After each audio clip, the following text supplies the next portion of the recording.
দক্ষিণ ত্রিপুরা জেলার বিভিন্ন বিদ্যালয়ের কিচেন গার্ডেন পরিদর্শন করেন বুনিয়াদী শিক্ষা দপ্তর থেকে দায়িত্বপ্রাপ্ত শিক্ষক মনোজ রায়।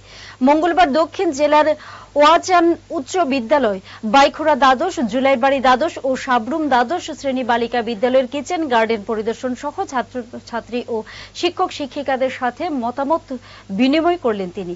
মতামত বিনিময় শেষে মনোজ রায় তাঁর সামাজিক সংস্থা বিধান শিশু উদ্যান মেধা অন্বেষার তরফে সমস্ত বিদ্যালয়ের ছাত্রছাত্রীদের জন্য শংসাপত্র প্রধান শিক্ষকের হাতে তুলে দিলেন।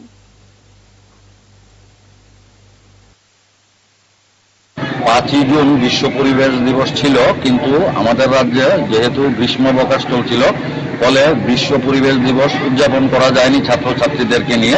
তাই শিক্ষা দপ্তর থেকে সিদ্ধান্ত নেওয়া হয়েছে, মাননীয় মুখ্যমন্ত্রী 16 থেকে 20-এর মধ্যে যে জুন মাসে যেদিনই সময় দিতে পারবেন, ওই দিন একই সময়ে রাজ্যের প্রতিটি স্কুলে ছাত্রছাত্রীরা বৃক্ষরোপণ করবে।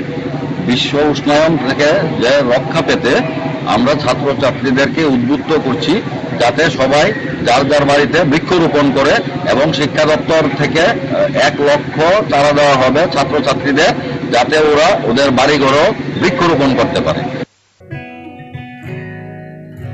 জুড়ে থাকে বাঁধন আপনার চেয়েও আপন, জুড়ে থাকে বাঁধন আপনার চেয়েও আপন, আপনার চেয়েও আপন।